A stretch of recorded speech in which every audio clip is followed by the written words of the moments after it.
All right, hello, all of you wonderful people. It is your boy Rylionn, and joining me today is the lovely Lupul man himself. God, I love you. How are you doing today, Lupul? I'm doing wonderful. How are you, my wonderful, handsome human being? I'm doing okay, a lot better than the past few days. Sorry for the technical difficulties and the lack of stream for this weekend. That was completely unexpected, and I'm hoping that we worked it all out. But today we have a wonderful, wonderful game. It is for our Dreamshatter series. We have two really good teams today. We have MindGoblins, which is going to be their first week, actually, I believe, this week here into the Dreamshatter, and they're going to be on our blue side today. And then we have Knights of Ishtar, who coming out swinging week number 1, undefeated so far, and they will be on red side. And we're going to break down the teams for you guys right now. For blue side on MindGoblins, we have I Snort Lean in the top lane. We have 9 Jackal in the jungle. EUDS Ryan 4 Ace in the mid lane, Mace LOL as ADC, and Heartseed as support. And Lupul, go ahead and break us down. Who is on Knights of Ishtar on red side tonight? On Knights of Ishtar on the top lane, we got Tygoon. In jungle, Vorpre Vo- Vorproto? Voperto. Verperto. Why does that sound like a Pokemon? Moving on. It does. Mid lane, we got Face to the Wind. And their 80 carry role, we got Frostbite and Death by Video in the support role. Absolutely. Like I said, Knights of Ishtar, we got to see them play in the first week here, so they came out 3-0. Mind Goblins also had the 3-0 because they had a forfeit in game number 1, but they didn't really get to play, so we didn't get to really see what they have to bring to the table. But not to worry because there are no ifs, ands, or buts for today's game because they are here, they are ready to go, and I am super excited to bring this to you guys. So let's go ahead. We're going to hop real quickly into our draft for you all here. Let's go ahead and get that pulled up. Now, once again, for those of you that aren't familiar, we are powered by Procom's computers, and that's the reason why you're going to see here our interface is a little bit different. And to break down Procoms real quick, give a little shout out. Procoms is a tool for League of Legends teams, coaches, and individual players that want to take their game to the next level. They offer live insights and suggestions during draft. They have power spikes, champion suggestions, and useful warnings that help you make the best possible selection and outcome. Not only do they have all of that, but they have counters and synergies, tier lists and patch updates, comp builder, and a lot more. We do have a link in our about section below. If you want to go ahead and check them out, click on it. You do get a free trial as well. So if you guys want to check it out, see what they're about, definitely give them a click. And with that being said, let's go ahead and dive right into it, Lupul here. And we are coming out strong and fast. So it looks like here for the side of MindGoblins, we have the Rengar band and the Kog'Maw band. And then for Knights of Ishtar, we have the Anivia and the Zac bands here so far. So 4 pretty solid bands. We saw Kog'Maw a lot last week, a little bit. Not so much Rengar or anybody else, but I cannot argue with these bands. Zac is just one of those fearless jungles, jumps out from the fog of war like there's no tomorrow, and just goes from there. But I mean, just for the Dreamshatter series, I know we're not like too familiar with them, but like looking at just how both of these teams are undefeated, who are you leaning towards so far in either Well, one of them? well, I think that we have seen Ryan for Ace in our previous season series, I think. I'm not entirely sure. Don't quote me on that because my brain does not wish to work today. Uh, but I think I did look at both of these teams. Now, Knights has a pretty solid all around, versatile. Uh, mm, their jungler is a one trick from what I can see. Not jungler. Yes, their jungler. That's Mind Goblins. Mind Goblins has a one trick jungler, and he likes Karthus, from what I can see. In the past few days, that's all he's been playing. Um, but moving on, I can see that there is a more versatile team comp orientation for Knights of Ishtar. I like it. I love the Wombo combo. You know me, I always do. But I really want to see somebody, spice it up a bit. I know that we saw some spiciness last time we streamed. I think that was Okay. last on Thursday. Yes. Thursday. We saw some spice. Um, unfortunately, like they were kind of They weren't quick games, were they? They were like 20-minute It games. was like, yeah, it was like a 20-25 minute game. We did have all three games, so it did go all the way. It was Yeah. sitting Oh on yeah. wards No, you're versus right. across the map. Yeah, that was So the rivalry for the it Stride Breakers. But I absolutely. really would like to see some form of rivalry in the Dreamshatter because I'm not entirely sure who rivals who in this league. I mean, this is our first time having the Dreamshatter, and I kind of really want to see somebody like call out. Really, they let the cart this go through. I just realized that. Yeah, it's been a little bit since we've seen Karthus, but one thing I also wanted to point out as well is we have seen consistently Wukong being picked here. Now, And normally Victor. we've been seeing him in the jungle. Oh, and Victor, that's true as well. Yeah, very solid mid laner right now, Victor. But Wukong, is he just like one of the S tier junglers right now, or maybe because you being a jungler yourself, I mean, I know Yeah. you're a Shaco main, but you know, Wukong is he someone that you utilize a lot or that you have been seeing a lot recently on the Rift itself? Whenever I do play a ranked flex with my friends every once in a while, we do see Wukong, and the reason why Wukong is such a powerful first pick is because you can hardly realize either he can go jungle or he can go top lane. He's a flex pick, and especially with all these changes happening going around for him, it makes him very versatile. It makes it a lot easier for him to either gank from top lane or gank from the jungle. Um, and it's a fun he's a fun versatile champion, but if you kind of get like ganged up on when you're going in as Wukong, it's kind of one of those things where it works but it doesn't at the same time until you get that death dance, you know what I mean? Gotcha. Okay. I mean, we did So see a little bit of early gank ability from him last time. It was mainly focused around the bot lane there when it was coming to across the map and sitting on wards. But, that was our lower ELO league, not putting them down at all, obviously. But there is quite a disparity between the lower ELOs and the higher ELOs. You see a lot different setups here, so we'll see what each one brings here, but it is going to be exciting. And looks like we do have our first round of picks. We have the Ezreal, Victor, and the Karthus coming in from MindGoblins on blue side, and we have Wukong, Karma, and Caitlyn, so a pretty solid bot lane coming out here from the side of Knights of Ishtar. Karthus could be a support as well. I have seen him a couple times in support. I know it's not typical. We saw a Malzahar support this past week as well. So oh really, yes. hey, I wouldn't be surprised if people were just busting out anything at this point. But I would expect maybe it's going to be Karthus jungle. What do you think? It might be. I think it is gonna be a Karthus jungle, because like I said, I took a look at both Mind Goblins and Knights of Ishtar, and the Mhm. only thing that Jackal's been playing the past couple days is Karthus. All Gotcha. the Karthus. Okay, so I'm kind of surprised Every that he got through.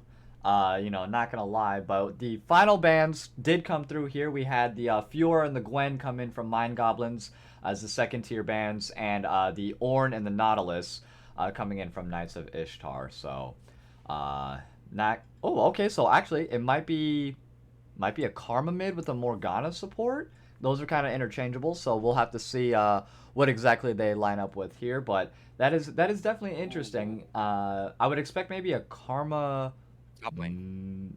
Karma top lane. Karma Hmm, top lane. Tank Karma really? back again, baby. Just kidding. And, I don't know. and there's I the don't know. Sona again. This is the second time that we've seen Sona this week, actually. And I know I said originally on Thursday, I was like, Sona really doesn't have that many resistances. She's really squishy, especially later in game. And I was proven completely wrong by Mr. Shmee. 100% wrong. Sona was extremely effective, and I guess with the durability changes, I really downplayed that. And then, ooh, okay, the Double D Darius. Darius. Let's go. Okay, double D Darius. Here we are in the top lane, more than likely here for Mind Goblins. So, break it down. Karma, potential Karma, top lane Potential. into a Yeah. Darius. Would that work out? I know she has the point and click stun, but is that going to be enough range though to get out of Darius's pull and possibly the rest of his combo there? As long as she does it properly, I think that she can get away. Even like early game, Mm-hmm. no. If she steps up too far, I if I'm sorry, if Tygoon steps up too close to Ice Snort, I think Snort will actually be able to one-shot the like not completely one-shot, but slowly bleed the Karma out. But if Tygoon plays it properly and gets all three abilities and is able to, kite or space properly, then Okay. I honestly believe that it will be a pain. Like, Tygoon's going to be a pain in the butt for Snort. Like, it's going to be almost impossible to go after him. Um, the point and click route, and then also the speed buff, and then there's the ability to do damage, and most likely taking grasp here to make sure to get even more tankier as well throughout the rest of the game. And Okay. the utility from Karma is actually very helpful for team fights. As you can see from their team, like it's an all-in team. They're Right. playing Protect the Caitlyn from the back line and Wukong J4 Wombo combo. Knock knock, who's home? You're gonna get knocked up every single day. There you go. Yeah, it is going to be very interesting, but we can only have one overall winner per game here. So, looking at the comps themselves, though, who were you predicting here for game number one? Mind Goblins or Knights of Ishtar? Like you said, I was trying to preach that Knights of Ishtar has a pretty solid team. Mm, But if it goes later onto the game, Mind Goblins has a scaling team. A that's true. complete scaling team. Sure, Sona was, like you said on Thursday, Sona is like one of those kind of weaker champions. Seraphine, like, you know, weaker of like the prototype of Seraphine, you know what I mean? Um, Absolutely. but if you look at Victor, Victor's got the scaling, he's gonna upgrade all his stuff. Ezreal's got the maneuverability, almost as much maneuverability as Wukong. Karthus also scales, probably taking Dark Harvest in that jungle. Mm, And, Darius doesn't really have to build damage because as soon as the 5 bleed stacks come on, something's happening to somebody. that is true. That is very true. But I will have to side with Knights.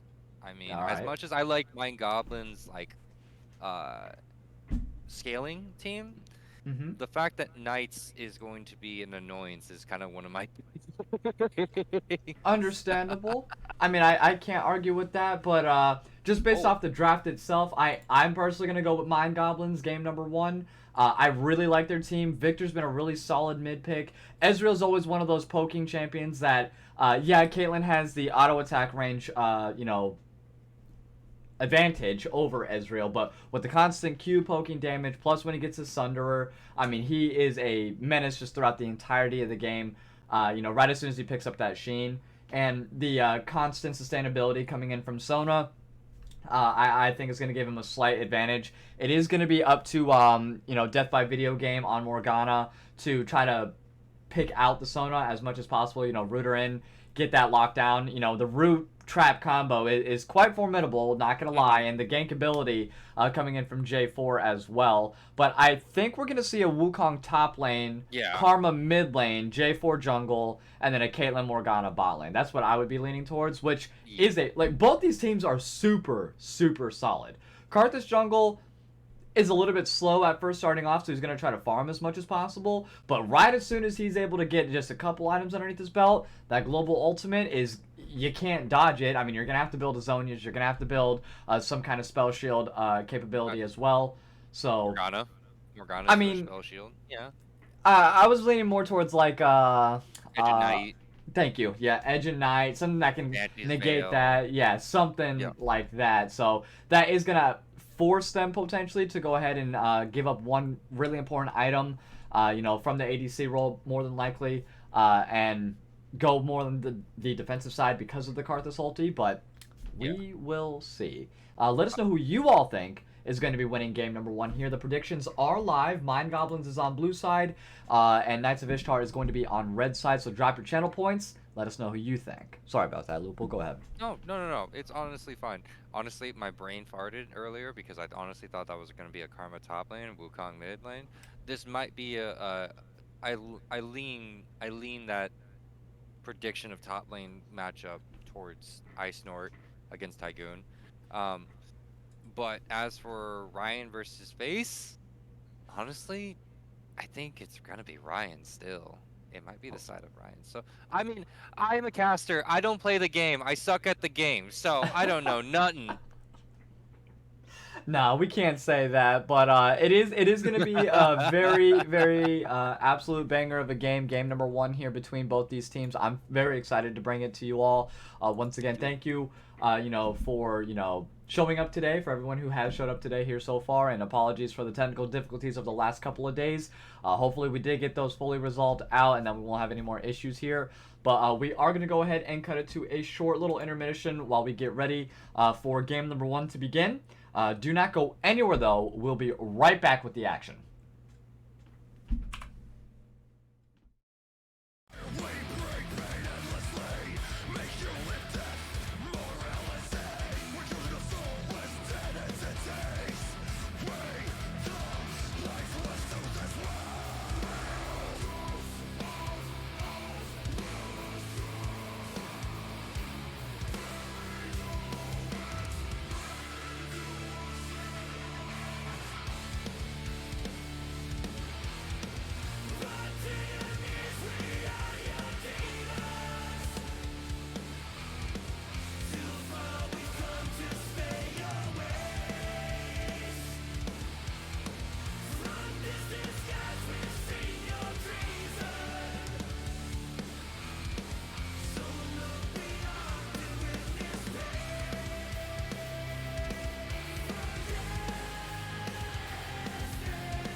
Ooh.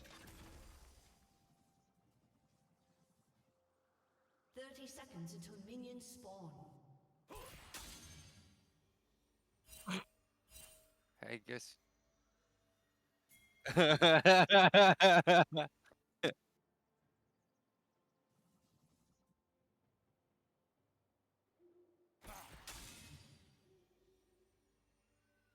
Take. Oh, I don't know. Is Minions a have spawned. vibrato? No, they're just gonna leave. Okay. Okay. This is great.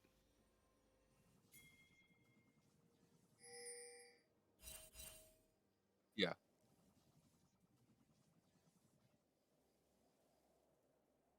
Rylionn, check on your camera. Check on your camera. Not my I mean, camera, on my your mic. Your microphone. mic. There You we are go. so right. Hey Whew. guys, sorry about Sorry that. about He that. was saying everything about ward placement, and he was wonderful at it. And bye, Tygoon. Yes, thank you, thank you. I'm talking to myself, and all right, Lean is putting the hurt on Tygoon here early. I was gonna say I love the ward placement coming in from MindGoblins early on, so they were able to see the entrance, they were able to see the exit. It was absolutely flawless from them, and they started off really nice. It was good to see the invade, but Yeah. unfortunately, just not enough. You know, mind games from Mind Goblins going on here. Just saying. Ooh, I like that. I want to actually point out something. I'm actually happy that Lean did this to Tygoon because Tygoon has Ignite. He does not have Teleport on the, but on the side of Lean, Lean has Teleport. Yes. Ooh, good call, good call. I mean, that is going to give him the advantage. At least it's allowing him to get back to lane a little bit quicker, or, you know, for these objectives, you know, be a little bit more present than Tygoon will be. So I do like that, but at least in the 1v1s, Darius has the bleed, so he's not really missing out on much there. Especially when it gets to the 5 stacks, major attack bonus. Yes, sir. Yes, sir. At level 6 will be kind of deadly, not gonna lie. So let's just see if he's gonna get enough help though from Voperto here. And these bindings are just landing one by one by Death by Video Game. And hold on 1 second, Voperto making a nice gank into the top side. There goes the Ignite, the flash forward just in case. Pulls him underneath tower. Is the third? Yes, Dead. the third tower shot. 1 for 1. Ice Snortling takes down Voperto, but at the same time, Tygoon also getting the first blood as well. So kind of worth. Got the flash, got the Ignite. For his own flash, of course, but also was able to get a counter kill there. So great job from Ice Snortling making the best out of a pretty bad situation. Yeah. He still comes back with the Sheen. Ooh. Tygoon has yet to back.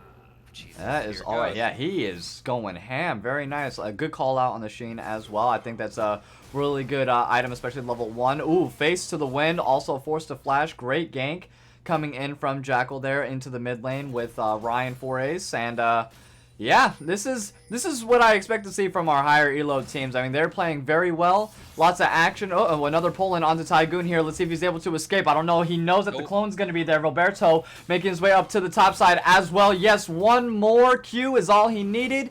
And down goes Tygoon. 2-1 now on Ice Snortling. And, whew, love it. And Magic Man, thanks so much for the gifted sub to Ninetales there. Hey. And, maybe you can answer that for us, Lupul. What kind of skin does Victor got here today in game number 1?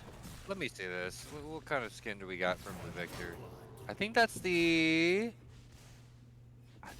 new one. Give me a second. Let me double check this. Yeah, no, I you're actually good. have to double check this. But no, like that's the pros and that's the good and the bad of taking Ignite over Teleport. You get the first blood, but as soon as you kill the person, hey, guess what? They come back and they're even stronger, and you can't back with the wave state in a very bad position. And you know, Good point. when we saw them fight again, Tygoon's wave state was in a horrible spot. Couldn't back, or else, you know, maybe Lean was going to get a turret plate for free. Ooh. All- Yes, all in sir. all. By the way, Magic Man, it is going to be the new High Noons Victor skin. Oh, High Noon Victor. That's one of the new ones, I believe. They just came out with a new set of High Noons there, and So I do definitely like that. But uh-oh, hold on one second. We got Tygoon. He's just walking right into the range of Lane, Darius's pull there, and he is kind of regretting it because Tygoon isn't getting as tanky as Darius does, just passively, I would assume. And even though the pull's not up very often, and still that EW combo is quite impactful, especially this early on. So he's got to be a little bit careful. But he's playing it very well, and just with that being said as well, it looks like Knights of Ishtar is going to pick up Dragon number 1, the Cloud Dragon. Infernal Drake will be the second one here, and I love the vision placements also by both the teams. Earlier, I know they just gave up, or just gave out, you know, they only have like a 2-minute window there, but there was a lot of good ward placement on the bot lane. Caught out Jackal there to avoid the gank there, and Snort Lane is he is on point with these clones. He knows exactly what Tygoon's about when it comes to this Wukong play, and I do like to see that. He's not falling for the clone trick here. He's Tygoon's gonna have to get very creative because the basic Wukong combo is gonna be the EN, get the attack speed, and then W out. But as soon as like Tygoon does that, Lean's just gonna start doing hit his Q, and it kind of just tells him exactly where Tygoon actually is. So Lean just always has a beat on Tygoon whenever he wants to deal the damage. That is good. I like learning from these higher elo teams a little bit. Even though I know I'm in ADC and we don't really have a whole lot of action. Most of the action's like mid and top lane there, and of course the jungle, you know, being present heavily in mid and top lane. Jackal though waiting very patiently in the top bush here, but it looks like he's just kind of wasting time a little bit. So does have his bot camps available, and I mean, being a fellow jungler yourself. Do you want to be getting these camps like right as soon as they appear? I mean, how can you like? This is the reason why I don't play jungle very often, because I get stressed out between farming and being present in lane for these ganks. So like, how do you like even it out, or how do you focus on both farming and being present for your team at the same time? That's why I play Shaco first of all, because you can be anywhere and everywhere. Just kidding. Oh, no, good point, so Jackal did that right. He was very close to level 6, and he knew what he wanted. He wanted the ability to get that level 6 closer, instead of just backing just in case that anything happened in another lane. Jackal could immediately ultimate and deal the damage that he needed to probably give his teammates the upper edge in the fight. As for any presence, it depends on the champion. Hold on one second. Voberto and Tygoon are going to go ahead and engage onto Snort Lane into the top lane there, and a nice shutdown picked off. Meanwhile, on the bot lane, Heartseed getting taken down very much by Frostbite there. Forced the flash over the wall as well. Nice ultimate coming in from Death by Video Game. Stuns both. Oh, double kill. No. Very nice picked up by Frostbite. Jackal now stuck in a 2v1 situation. Caitlyn doing some serious work. There goes the E, and the ultimate flashed out, and a triple kill to Frostbite. That could not have been any smoother. Great job coming in from Knights of Ishtar's bot lane there to give 3 kills on over to Caitlyn just like that. Definitely great moves. And oh, the ultimate comes in. True shot barrage from Maze, but unfortunately not enough damage there. Death by Video Game holding on by a sliver of health. But wow, that was a great engage overall by Knights of Ishtar. So, I gotta say, pointing one thing out, Jackal tried to ultimate before he died, which puts his ultimate on cooldown. Second thing, you don't want, like, if you really wanted to, he could have been, Maze could have been even more tricky. Waited about 3 seconds. I think Death by Video Game would have started backing, and he could have shot the true shot barrage all the way to their fountain. Just saying. Just saying. I don't know if the damage would have been there though. I don't know. It is what it is. And Cool Dream, just to let you all know, this is our higher elo bracket, by the way. So this is gonna be plat and above for our higher elo. 100 LP. Correct, up to Diamond 100 LP. So these are our higher elo teams, and if you could do any better, please, more than welcome to sign up as well. Tygoon, though, getting taken down quite a bit by Snort Lane. Oh, there goes the Decimate, but yeah, it doesn't matter. Don't do that. Don't do that. Darius is a very strong fella right now. I mean, I know that you want to get your kills, but don't do that. Don't feed the Darius the thing that can face tank anything Frostbite throws at him. Oh my goodness. Yeah, and the first tower also going down onto the bot lane. Shelly being popped, and look at that. 10 minutes in, it was a little bit, I wouldn't say slow starting off, but there was a good amount of time between those first 3 kills and the last like 5 that just happened. So not only that, Shelly doing some serious work here and taking a really good beating onto the bot lane tier 2 bot tower there as well. And at the same time, phase 2 win, and it looks like Ryan for Ace doing a nice little skirmish here. Definitely going in favor of phase 2 the win. So yeah, I love everything that's going on right now. And just like that, it looks like Knights of Ishtar working on their second dragon of the game, wasting no time on this map. Macro, very good right now for Knights of Ishtar. And, whew. 3-0 Caitlyn, looking very nice Frostbite with that Gale Force. And I think he... Is he... Oh yeah. Bye-bye, Ryan. The flash, that's 2 flashes that Frostbite has been given. And cool, I definitely know that you're in the division as well. I can't wait to see you play either, my friend. I hope you do a fantastic job. I know you will. I'm not stressing out about it. And Maze getting a good chunk taken down there by Vilberto in the bot lane jungle. They're not even safe in their own jungle, Lupul. I mean, they're slowly falling apart, it looks like, on the side of MindGoblins right now, but not out of it just yet, though. Oh, flash forward from Heartseed does land the stun on the Frostbite. And yet, here comes Snort into the top side. Nice flank. Death by Video Game getting real low here. Flashes forward. The Hourglass is going to get popped as well. There goes the ultimate. Frostbite, though, gets the kill off on to Ice Snort Lean there. And he is not done just yet. Heartseed for the double kill. 9 Jackal, though, is going to get engaged. Is it going to be a third one? The root is not going to land, unfortunately, and Frostbite does walk on out of it. 3 members super low for Knights of Ishtar, but no deaths at all in that skirmish, and they are looking so good right now. Knights of Ishtar. This is looking really nice. I have to say, Death by Video Game was clinging onto death right there, by the way. This whole thing...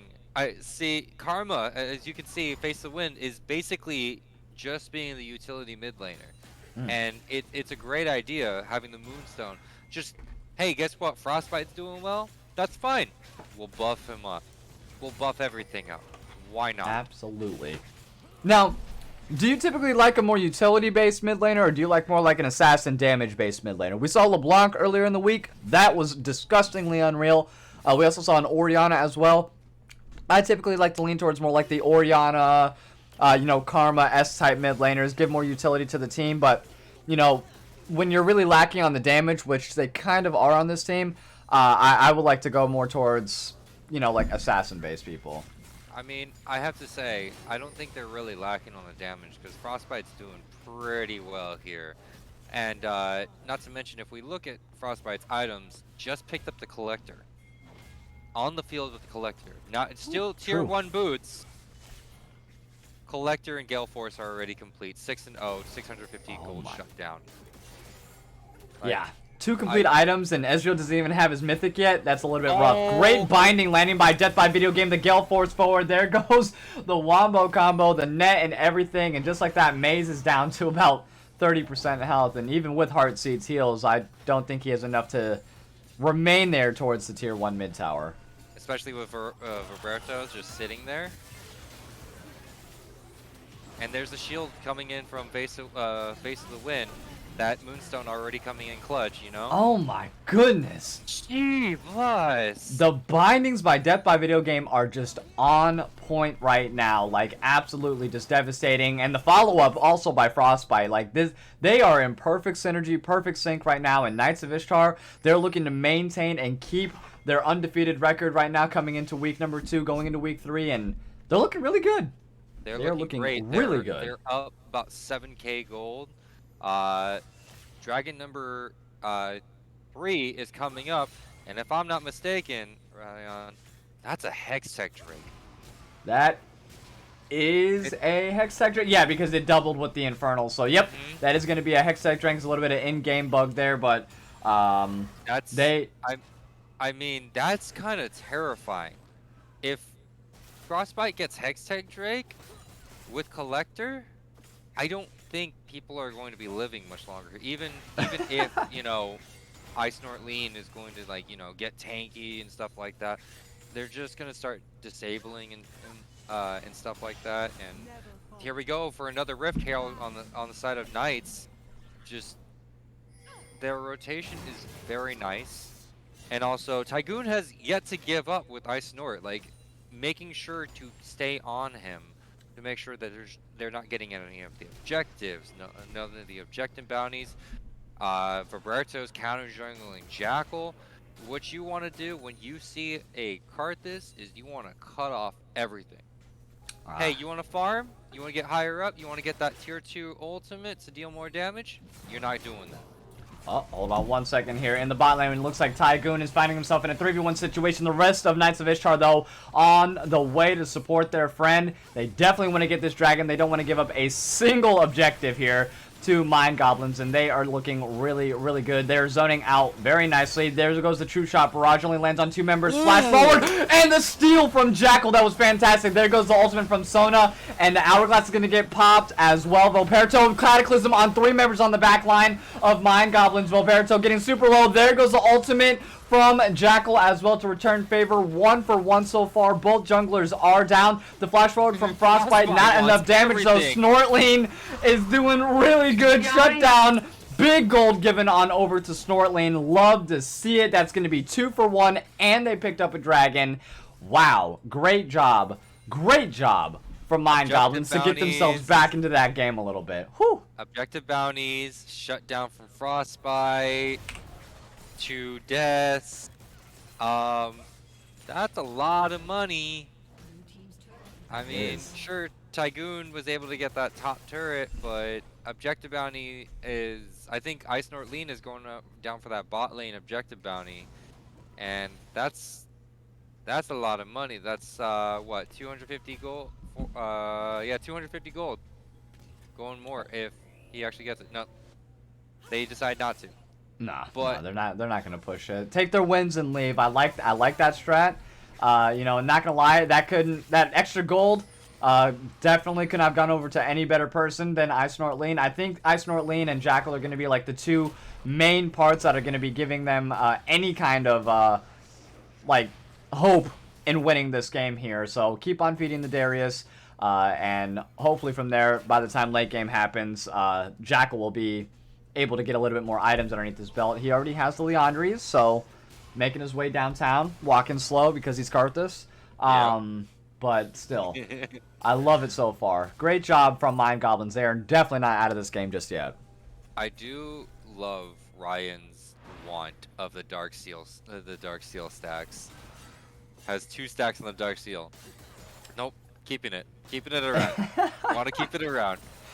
I mean, it's such a high risk, high reward kind of item. Like, it makes me nervous because more people are more worried about like losing the stacks than they are like playing the game. And I hope Ryan doesn't fall into one of those players. I don't think he will be, but it's just one of those things that's like, nah, I need to preserve my stacks.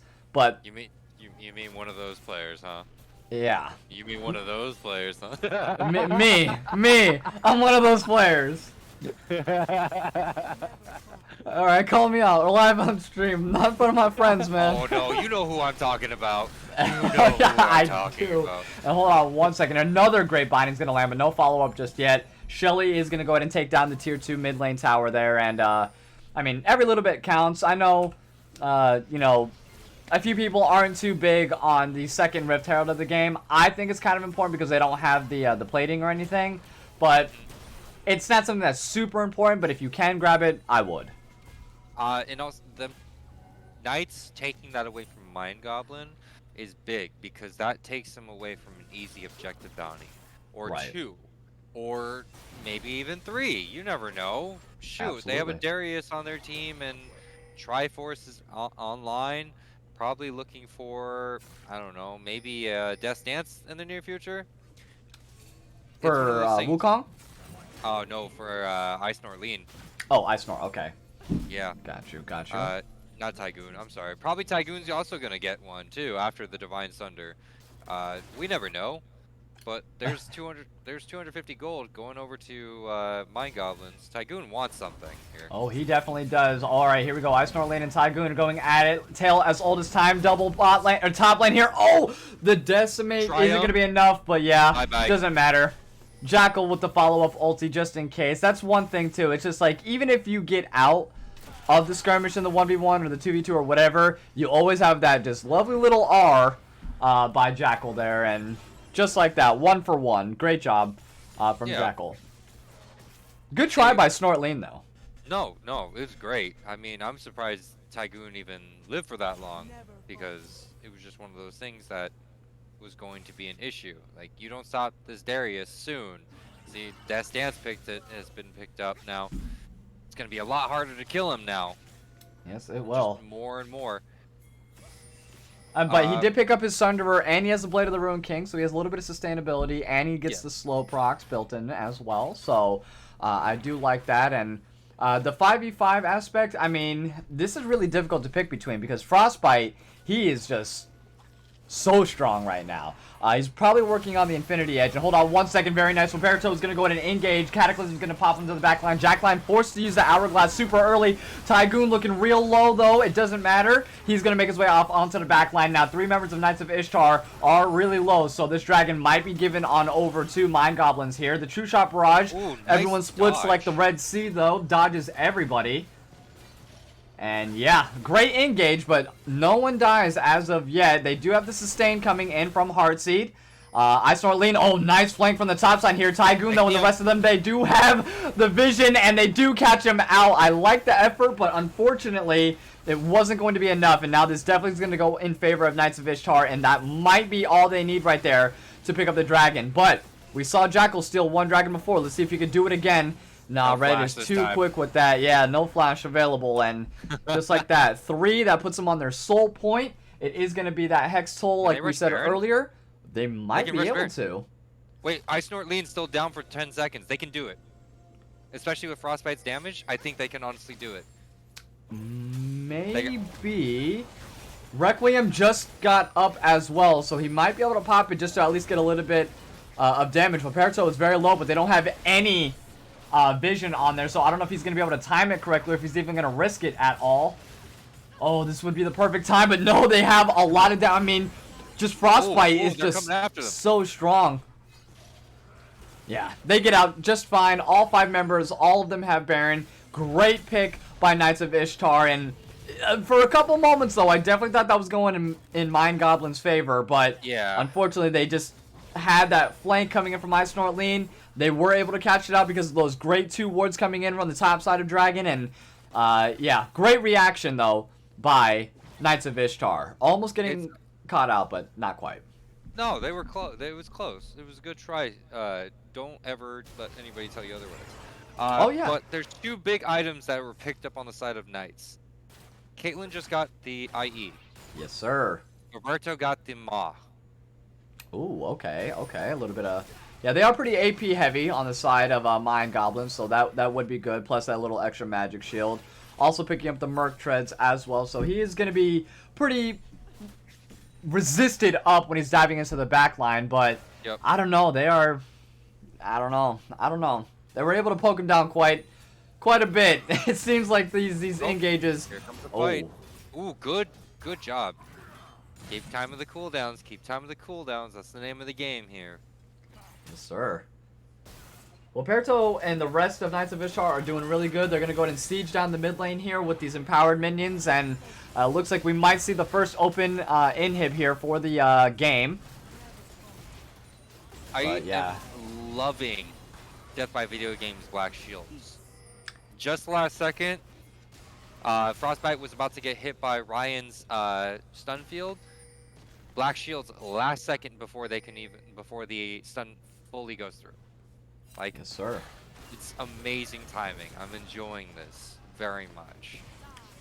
I like Knights of Ishtar's use of Baron so far. Splitting it across the map. There you go. Tier 3 mid tower is going to fall along with the Tier 2 top lane as well. And hold on one second. Tygoon does take out Heartseed though. So that's going to be 4 members of MindGoblins. Oh no. Jackal forced to use the Zonias there. But double kill picked up by Tygoon. The Requiem's going to pop as well. Not quite enough damage.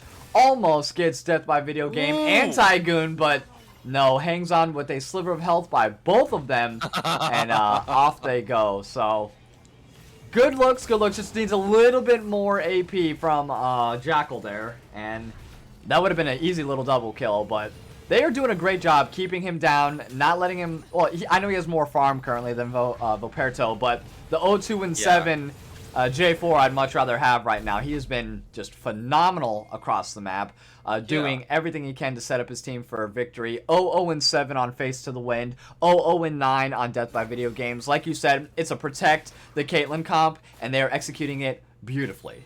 Yeah, I mean, Frostbite seems to be their win con, so why not work on it? Like, if Frostbite can hand, you know, Tygoon or Roberto a kill or two, why not do it at the same time whenever they actually can. Minute on Dragon, by the way. So they are keeping an eye on. I know MindGoblins is keeping an eye on that, but Knights is like yum yum yum yum yum yum. Yeah, they've been doing just phenomenal macro-wise, and I know within Mythic, we have a huge mental reset here, but I mean, with the synergy that they have, the micro and the macro play coming in from Knights, I don't even know if mental reset might be enough here. Not saying that MindGoblins is out of the series so far, but Knights is just looking so good in game number 1. I expect to see this again in game number 2. Look at their ward placement right now. They have so much vision right in the front, right next to them, and now they're just moving all together as a team. The only one that's out of place is Face to the Wind, but he might be Face to the Wind might be able to get like a free stun off. Oh, a nice bite is going to land. Tygoon's going to jump onto the back line here. There goes Wukong. Oh, Ice Snort Lean getting super low. Nice Cataclysm as well. Voperto is going to fall. Ice Snort Lean and Ryan for Ace are 2 members down. Jackal's going to go ahead and get stuck. That's going to be a triple kill. Give it on over to Frostbite. Face to the Wind picks up the 4th one there. And then a quadra kill picked up and then a nice mythic ace for Knights of Ishtar. That is so smooth, and I think that might be the ending here. They're not even going to go for the dragon. No point. They're just going to go ahead and push down mid lane. The inhib is open, and that was so perfectly executed by Knights of Ishtar. Nice. It was, if I must say, it was schmecksy. So schmecksy. Oh, man. I mean, that was just amazing. Absolutely amazing. There goes the first and the second Nexus tower, and there goes the Nexus following up as well. Lupul, that was a high-end game. 28 minutes. 28 minutes. I didn't curse them. I didn't curse them. Nope, you did a great job. You did a great job calling it out. You had everything on point from the comp-wise to everything you said. So that was very perfectly executed by you, I would say. And Knights of Ishtar, congratulations. Game number 1 here. As you guys saw there, we are powered by our sponsor, Pro Comps. So I'm going to go ahead, before we go to a quick little intermission, I'm going to go ahead and pull up a quick little ad for them, and then we'll go ahead and hop into that real quick. Hold on one moment. Headphones users, please be careful. Everybody panic. Hold on. Say something really cool. 3, 41, 9, and lift off! No one dies screaming without me. I feel like I forgot to shoot something. You're starting to bore me. She's such a loser, always ready to cry. Ah, come on. What's the worst that could happen? Right, yes. So once again, huge shout out to our sponsor Pro Comps for powering us. Super appreciated. Knights of Ishtar leads the series right now, 1-0 over MindGoblins in this best of 3 series. While we get ready for game number 2, do not go anywhere though. We'll be right back with more action. Peace.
from certain fate. We'll make our final stand. Lost in the dark, we've come so far. Another step to rid the pain. Go and be counted till you're lost in. 'Cause only nightmares break their flames. So stand upon these fallen lands and follow in our Father's plans. Yeah, until the end we will remain, and we'll hold on until the last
So stand upon these fallen lands and follow in our Father's plans. Yeah, until the end we will remain, and we'll hold on until our last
Everybody, panic. All right, hello. Oops, Hold all on. of you wonderful people. Have My bad. something really- I get super excited with that ad sometimes. Thank you, ProComps, once again for sponsoring us. You guys have definitely made our experience a lot better. It is your boy Rylionn and Lupul here, and what a game number one, Lupul. I mean, that was just chef's kiss, beautifully executed by Knights of Ishtar, taking game number one here. They just had the macro play, they had the micro play. My personal MVP, if I had to pick one for game number one, would actually be going on over to Death by Video Game. I don't think support gets enough of the love itself. They don't. I know Frostbite was all of the damage there mainly, but Death by Video Game was just serving it up left and right. The spell shields, the bindings, not to mention also Face to the Wind was doing a fantastic job, like you said, utility-wise, keeping everybody alive and just doing what they need to do. So let's go ahead here.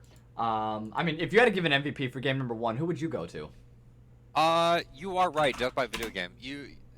Supports hardly get any love and support. Like they're all the support, but they get no love. Right. I speak from experience. I used to be the support player, so we get no love. We only get hate whenever we're in the place where we don't need to be. That's true. It's just like, why aren't you with your ADC? It's like, I have to go ward. What are you talking about? And oh, hold on one second. I think we might have a little bit of issue with the draft, so I can go ahead and remake real quick. But I mean, still, absolutely phenomenal game.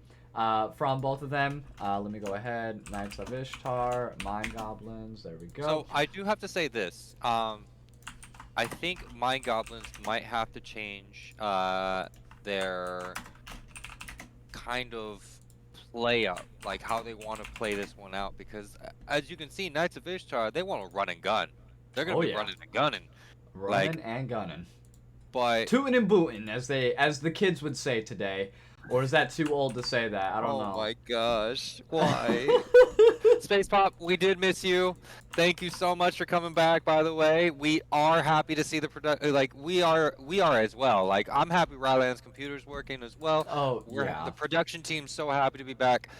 Thank you so much for coming out, everybody. Thank you again. We cannot let you guys know enough that we are so happy to be back and ready to rock and roll. Absolutely. I apologize about those issues earlier, but I'm glad that we did get them, mainly resolved out here. So, hopefully we won't encounter these issues again. So sorry about that, and I will definitely get you guys' team streamed next time. I promise you. But let's go ahead here. I believe draft should be up and running, if I'm not mistaken. Hold on one second. I'm having a little bit of a difficulty here. It's not working on my end. Love it. Hold on. I'll get it pulled up for you guys in just a second. But Lupul, if you got the draft up, who do they got? Yeah, so I got far? the draft up so far. So on the side of KOI as the Knights of Ishtar, we see a Nivea, Zack, and a Swain ban. And I'm guessing MindGoblins got sick and tired of both Tygoon and Death by Video Game because they banned the Morgana, the Wukong, and the Vladimir. Yes, sir. Like, for real. Rude. Inconsiderate. How dare you? They were two very pivotal pieces in their comp, I would say, last time. The bindings were just absolutely deadly. You give them an inch, they'll take a mile with it, and every second counts in League of Legends for those of you that obviously play the game here that are joining us. So they definitely don't want to have Morgana beat up there again. And since they picked Wukong last time, they don't want to give Wukong on over to the enemy team for first pick, because I guess he must be S tier right now, because we've been seeing way too many Wukongs. Not that I don't like him, I'd rather see a Wukong than a Shaco, but these clones, I don't like either one of them, if I'm gonna be for real. They're pretty annoying champions, but still, very well done by both teams here, game number 1. But like we said earlier, there can only be one winner, in each of these, and Knights of Ishtar just did a phenomenal job executing. We see a MindGoblins Kog'Maw Lulu combo going on here. Ooh. My gosh. Love to see that. We've seen the Cog Lulu a couple of times within Mythic history. We saw it earlier this week as well. It did fall. I believe it was to a Jinx Morgana, or no, was it Jinx? Who was it? Jinx Nautilus. Nautilus, thank you. Just like a Kaisa Nautilus. Yep. Hey, Primus, what are you doing on the enemy team, on Koi's team? Why are you doing this? Just kidding. Then we see a Victor again. Like, man, Victor, gosh, I don't like that champion. I mean, they're just taking a page from the Wookiee handbook of mid laners. So, Right. Victor, he's just a really safe champion. Has great poking, has great range. It's just sometimes, I don't know, he just falters a little bit. We saw the LeBlanc last time, but it was LeBlanc into a Seraphine, not so much as to a Victor here. But No, it was a block into Victor. was it? Yes, it was. Yes, it was. Okay, I mean, it was a good matchup, and moving into the second ban phase here, we have the Ornn coming in from Knights of Ishtar, and the Rengar also coming in from MindGoblins. So they have a lot of similar bans that they saw the first time. They definitely don't want to give up some of these either comfort picks or utility picks here. And the Viego, okay, Viego is an understandable ban. Can't stand him. Like you said, 200 years. Once you get a little bit of a oomph underneath your belt, he just runs away with it. So pretty solid. Yeah. I'm kind of surprised though that they allowed Darius to remain in there, because he was a little bit of problems for KOI, and MindGoblins could potentially pick him up again, but we'll see. Ooh, the Volibear. Yay. Do I get to see Wizard Bear? Do I get? No, I'm not gonna see Wizard Bear. I don't play Wizard Bear. I'm telling you this, MG. Do not play Wizard Bear. You're gonna regret everything that you ever do in life. But the funny thing is that actually you were questioning about whether or not Wukong was a top tier jungler. He is Hmm. currently S plus tier S plus tier. Okay, so that answers with that. with a 53% win rate in the Ooh. jungle. In higher like in pro comps or Just in like Plat Plus. If we go okay. into, let's see. If we're going to Platinum, 53% win rate. Well, he got banned out this game, so they're not Yeah. gonna allow him in. And the Galio and the Fior being picked up by Knights of Ishtar here. So the Galio, the global ultimate, coming in with some support. I do like that. It's a little bit different than we saw last time. So we went from like a utility base. I would say Galio is Utility not base as well. utility. Like he does give the shields through his ultimate, so that's cool. And he does have the fear as well, or the taunt. I'm sorry, as well. But I do like the Lilia Kaisa. Like I like Knights of Ishtar's overall comp. I think it's pretty solid. We definitely see a lot of strengths here that not that they were faulting or faltering last time or anything, but a few things were well, I can't say anything. They were doing phenomenal last time. So, Yeah. they're hopefully continuing that winning streak here into game number 2. They definitely want to try to 2-0 as much as possible. But I do see MindGoblins. They have the Graves jungle. I believe it might be Volibear top. And then They could Victor do. mid. It could flip flop. It could flip flop. To be honest with that. That's true. That's true. We'll have to see. But I like MG's comp this time. It's a little bit more damage than they had last time.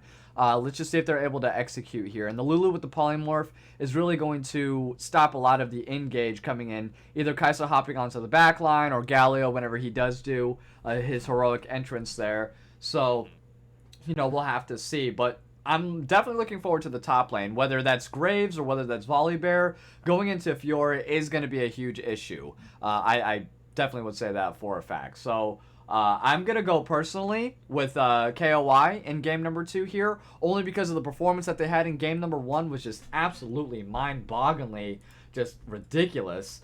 Yeah. And, coming into game number 2, I think they're just going to keep that momentum up and just plow through it from there. But let's go ahead. I'm going to put the predictions up for you guys as well. It's going to be up for the next 10 minutes, so go ahead, drop your channel points. And Lupul, who do you think is going to win game number 2 here based off the comps? Seeing KOI's comp again, I honestly have to give it to KOI because it's just a run and gun team. Like I said, they're running and gunning.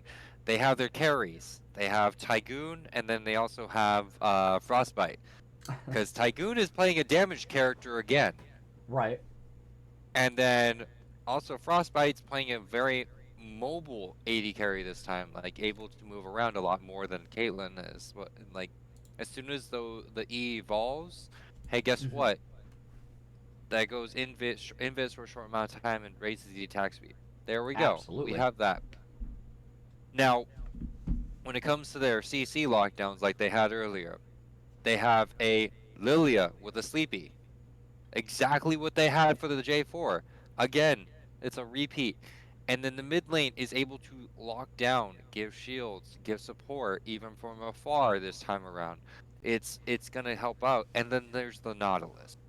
The Nautilus will become a menace to this Kog'Maw Lulu, especially if they allow Death by Video Game to get up close and personal with this, and Frostbite's able to stack the passive over and over and over again. This is going to be very painful. But at the I would same agree. time, it's a Kog'Maw Lulu, so polymorph, like you said earlier, it could be. It's a coin toss for the bot lane. But Right. as for the top lane, all Tygoon has to do is just time the riposte at the perfect moment when Ice Snort Lean wants to Q, just basically run at them. Hey, guess what? You're CC'd. I'm not. I'm gonna start hitting all those vitals, and there, down you go. That is true. And another big thing, though, that I want to point out is the accuracy, once again, coming in from Knights of Ishtar's support player, Death by Video Games. The bindings were just on point, and it's a little bit less forgiving when it comes to a Nautilus hook. So I expect to see a lot of really good hooks coming in from Death by Video Games here, setting up Frostbite. Kaisa is one of my personal favorite ADCs as well, so that kind of makes me a little bit biased towards Knights of Ishtar here for game number 2. But Kog'Maw, he can pop off. He has the W. He has everything there. Once he has his Rage Blade, and I would go with Blade of the Ruined King this game, definitely. You know, Kraken Slayer, Blade of the Ruined King, into a Rage Blade. That's something that's, I think, going to be super important. They have a good tanky team, so I think being able to focus down those tanks and, you know, knock them out. Possibly a Wit's End on this part, and then, of course, a Ruin's Hurricane. But we'll have to see here, and, you know, let us know who you all think, though. Predictions are live. Drop your channel points on who you think's going to win. Right now, Knights of Ishtar does lead the series, as you can see, 1-0 in this best of 3 over MindGoblins.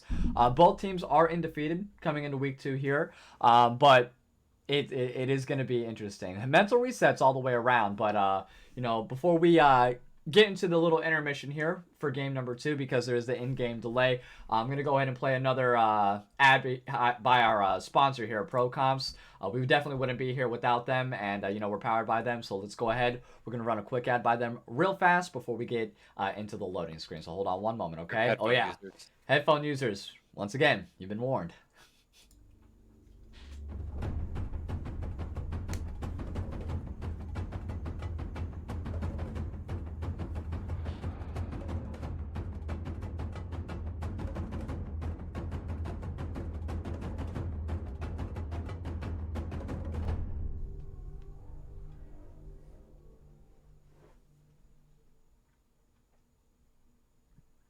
All right. Well, thank you once again. Huge shout out to ProComps. Definitely check them out in the link below we have in our About section. And with that being said as well, we're going to go ahead and cut it to a quick little intermission while we get ready for the in-game delay here. So do not go anywhere. We will have a very, very banger game just ready for you guys in the next few moments. Don't go anywhere, though.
All right, welcome back, all of you wonderful, wonderful people. This time my microphone is not muted, so you can definitely hear me. I know that for a fact.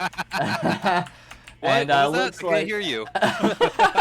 looks like we have another nice little invade action coming in from Knights of Ishtar. They love to do this. Ice Snort Lean caught Yes! lacking a little bit. Yes, the hook is gonna land, and the first blood picked up by Volperto here, and just like that, 50 seconds in.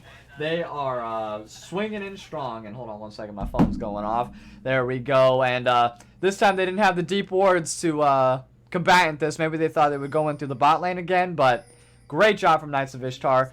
Catching Ice Snort Lean, sleeping a little bit in the top side there. And easy first blood, 50 seconds in. Wait, are they going to... No, they're not going to go too far deep. Okay. Death by Video Game did pop Ignite. By the way, and... Also, the bot lane on the side of KOI does not have heal. Let's put that out there, by the way. Let's make sure we all know that. Does not have heal? Huh. KOI does not have heal. Oh, yeah, Has neither exhaust, one of them do. Exhaust and Flash. Same Exhaust thing with and Flash. Mace. Yep. Yeah, it's a normal thing now these days apparently that the support gets to press the heal button and the ADC has to press a supporting button. Facts. I mean, that, you know, because it allows the support, in my opinion, to go ahead and do a little bit of roaming without really any kind of, like, negative impact. I mean, yeah, heal is impactful, but having, like, that 40% damage reduction, especially if your ADCs by themselves, that can definitely turn the tides there in these 1v1 situations. So, I don't personally run exhaust. I think I should start doing that. It seems to be pretty effective, but... that's just the only thing I can think of, really. But Yeah. both looking really good, Tygoon. Nice engage here onto Ice Snort Lane. Now, they do have the advantage here. Ice Snort Lane didn't burn Flash or anything in the beginning, but like we said, Fiora really, really good in these 1v1 matchups here. And Volley Bear, you mentioned a Wizard Volley. He did start off with the Doran's Ring, so it looks like we might actually have an AP Volley. No, people normally take the Doran's Ring to deal the Early additional poke. damage with the poke, obviously Gotcha. with the E. That's the only reason why. After that, they totally build tank, and it just deals the damage. One thing I also want to point out, I think everybody else at home saw, was that Death by Video Game did not take Guardian, Aftershock. No, Glacial Augment. Ladies and gentlemen, Glacial Augment is on the field on the side of that. Oh, hold on one second. Ice Snort Lane along with Tygoon here now. The two other members, though, are going to be fighting in the mid lane here. Ice Snort Lane and Tygoon going at it, but Tygoon is going to go ahead and get the advantage and gets the kill off onto Ice Snort Lane. Jackal now is on the ropes. He is running from Volperto and face to the wind. The slow does land, and it looks like, yes, Volperto is going to pick up the kill. So 2-0 currently on the jungler of Knights of Ishtar, and they are looking very solid, just like they did in game number 1. 3-0 already on the board, and we're only 3 minutes in, Lupul. Yep. Can I get a meme of Bambi looking at the hunter saying, "I am the hunter now"? Absolutely. He's like, this is from my mom. Okay, I'm going. Okay, moving on. No, this is great. Roberto is a mobile champion and wants to be able to get everywhere and Oh, anywhere. very nice. Hold on one second. There goes the Glacial Augment that's going to be landing here. Frostbite. Ooh, nice flash from Mazo to get away from the procs of Frostbite there. And hold on one second. In the meanwhile, in the top lane, Ice Snort Lane is just getting absolutely bullied. Third death already on over to Ice Snort Lane, and they are definitely trying to target him as much as possible. He is at a huge disadvantage. Only 9 farm right now. Jackal shows up a few moments too late. Teleport coming in, though, from Ice Snort Lane. And I don't even know if he's going to have the damages to be able to do anything. I know he's level 4, but... Oh, nice flash forward. The stun does come through. Red and blue buff, though. The slows are doing very nice. There goes. Oh, Tygoon takes down Jackal. And 3-0 on the Fiora. 2-0 on the Lilia. 5-0 all the way around on just these two champions, and they are... Lupul, this is not looking good, man. Okay, alright, first of all, I already knew this was going to be very difficult for Ice Snort Lean, because the initiate, remember the post can block the Q charge from Volibear, and Right. that makes him stunned. That means that Tygoon can go open season on all those vitals that, you know, they want to hit. Mm. This is just gonna get a lot worse now. I mean, Roberto does have the Lost Chapter, has the Predator boots, and Tygoon has the Iron Chain Whip, Iron Chain Whip. I've been doing so Already. well. English is on my side today. English is really on my side. Don't mess up today. It's all right. You're doing good, and the Dark Seal also getting picked up here by Ice Snort Lane. So I don't really know if that was the best item to be picking up this early. You know, 0-3. You know, not really much that Jackal can do. You know, support wise, he tried already ganking up there twice, but it just isn't really much that he can do. You know what I mean? 2 deaths already on him, 3 deaths on Volibear. Like, I don't know. I don't know if I would have went with Dark Seal though. I would have started building either Thornmail or the Warden's Mail. Same. Warden's Mail would have helped. Also, I do not know. Does not look on the side of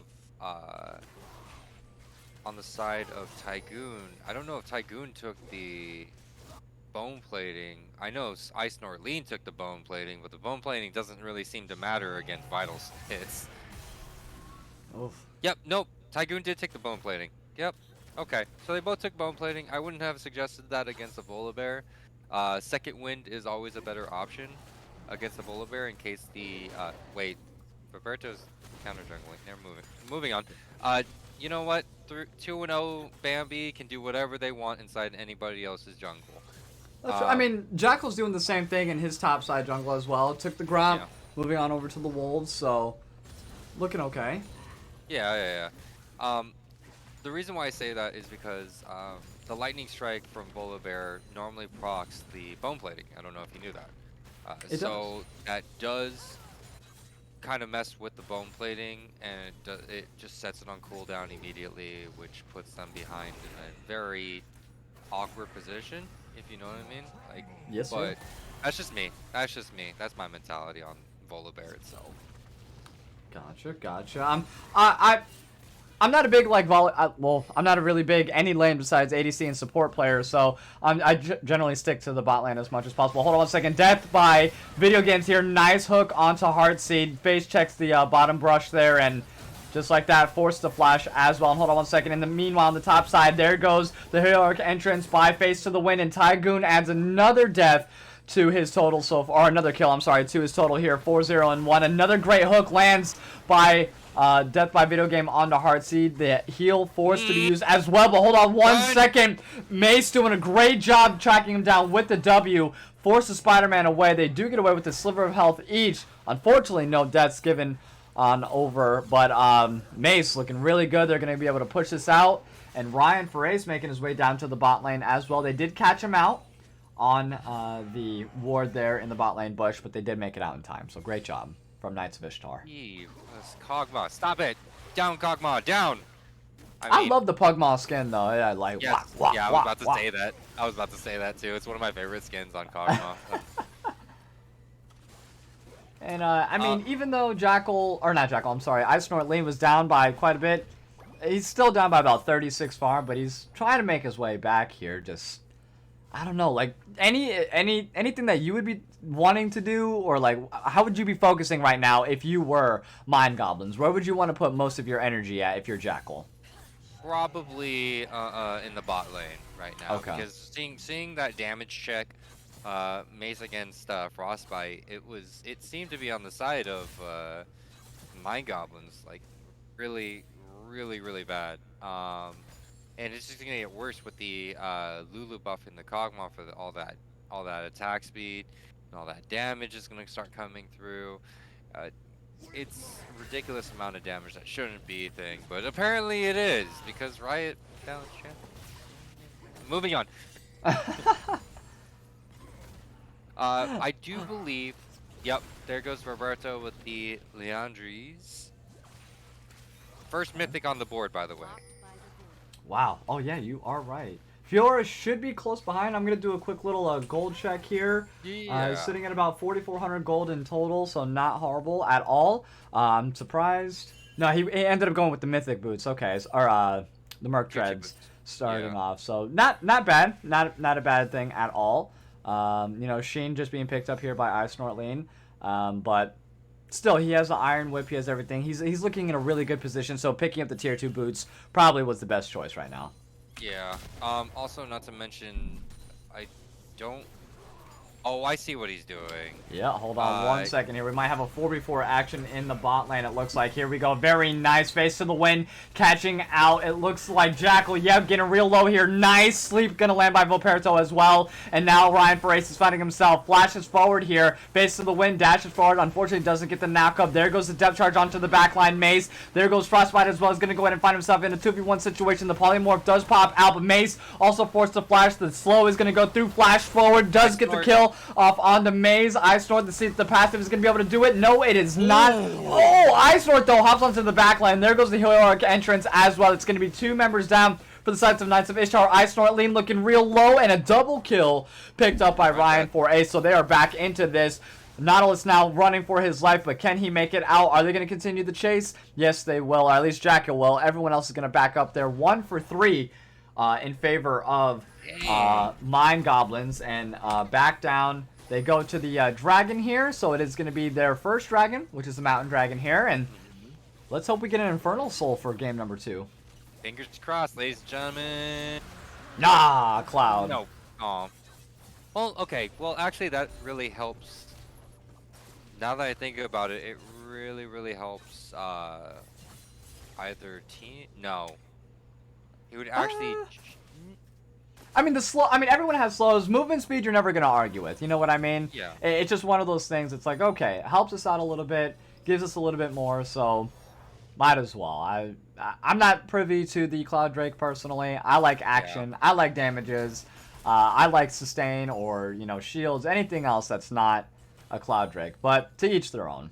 Hold on. Volpero making his way to the bot lane one more time here. Heartseed now popping up here. We still have place open for a little bit longer. 1 minute. Jackal also making his way down to the bot lane as well. This might be a 3v3, but they stepped up a little bit too far. Maze gets 1 kill here. Takes down Death by Video Game. Very nice sleep, though, to stop the engage. Jackal making his way, but he finds himself in a 1v2. Stop the engage, though, from the rest of MindGoblins. I do like the sleep that Volperto used. I like how he's not shy from, you know, utilizing that. Ooh, the collateral damage almost gets it, but not quite. And back he goes. So they're not out of this just yet, Lupul. 8-4. They're definitely making their way back out. Jackal, though, definitely not getting out of the bot lane, though. Okay. Tygoon taking first turret, by the way, up in the top lane. Yeah, he hasn't moved from topside at all. He's not big on this teleporting at all. He wants these ignites here. Ooh. And just still, Jackal and Volperto making the way, but Volperto has the Leandries, and I know he has the Umbreal Glaive, but that is a very strong deer right there, and I'm not talking about the Udyr, that's for sure. So let's see, 3-1-4. He's doing a phenomenal job. Tygoon 5-0-1. Ryan Ferace is just unfortunately catching the storm of that. I mean, after top lane fallen, you know, the vision isn't quite there. I know he has 1, but the mobility is just too big right now. The dashing forward, being able to close that gap, and the huge damage that Fiora just adds in general. She's just one of those people that's just... I hate going against Fiora, I'm not going to lie. Oh! Happy feet. Wombo combo. Oh, looks like we have a disconnect, so it looks like we might have a pause. Yeah, an in-game pause. It is. While we have that, let's go ahead. I'm going to cut it to our lovely faces for right now, so that way we don't got to sit here and stare at this screen for a little bit. So we don't have to see that nice brown screen at the moment. But, I think Jackal is understanding that Maze is a huge win con, and so is Heartseed. They are a nice win con to have, but the thing is that Tygoon is just getting stronger and stronger. Yeah. I mean, look at if we look at the farm difference, which I see right now, Yes, 127 to 69. Absolutely. On the favor of Tygoon. Tygoon also has a mythic item, has tier 2 boots, but so does Ice Nortleen. And I think Tygoon is almost close to getting that second item, which is going to be a Death Stance. And then it's going to be really hard to actually kill him. Yeah, I mean, in the 5v5, they might be able to do something. I mean, Maze is doing a great job, positioning himself, trying to get down. I think they may have stepped up a little bit too far underneath tower just a little bit ago when we saw that 3v3 in the bot lane there. Maze was able to get the kill off on the Death by Video game. Luckily, it wasn't anyone, like, super important. Not saying that Death by Video game isn't important, but out of anybody, that's kind of the support's job to, die there. So... yeah. I do like that look, and as long as they don't allow Maze to, either get a bunch of farm. I mean, looking at the farm difference still, Kaisa, 120, Kog'Maw, 94. Like, everything is going in favor right now of Knights of Ishtar from beginning to end. From farm to just laning to macro play. They took that victory in game number 1, and they have just pushed forward that momentum into game number 2 here. So... I'm not sure if Jackal just maybe had like an internet issue or something along those lines. Give me 1 second. Trying to find out right now. No worries. We have. So I got him. So update. Little internet thing is going to take about a couple minutes, unfortunately, because it looks like I don't know what is going on, but let's we can talk. We like talking. We're casters for a reason, Not only that, but we can also play another lovely ad by our pro comp supporters as well. I'm never gonna argue with that, and I'm sure they're not either. So let's go ahead. Once again, headphones users, watch out a little bit. I'm gonna play a quick little ad by our pro comp while we get this little situation taken care of. So hold on 1 second, and we'll be right back. Okay? Everybody, panic. Hold on. I'm about to say something really cool. 3, 41, 9, and lift off! No one dies screaming without me. I feel like I forgot to shoot something. You're starting to bore me. She's such a loser, always ready to cry. Ah, come on. What's the worst that could happen? All right. Once again, huge shout out to our sponsors there, Pro Comps. Thank you once again for just setting us up, making our experience a little bit better. If you guys want to check them out, we do have a link in our About section below. There is a free trial available. Once again, they have synergies, they have comps, they give you in-game details about what's going on during the draft. It's for coaches, it's for players, it's for anything and everybody that plays League of Legends. So definitely give them a look. They're super helpful. It's definitely helped me in my personal games as well. So check them out. Absolutely phenomenal. In regards, to the game, what was the overall prediction style? Can you go take a look at that real quick? See who was just in favor. I think Knights of Ishtar may have been in favor because of game number 1 there. Not too sure. But check. We can always look.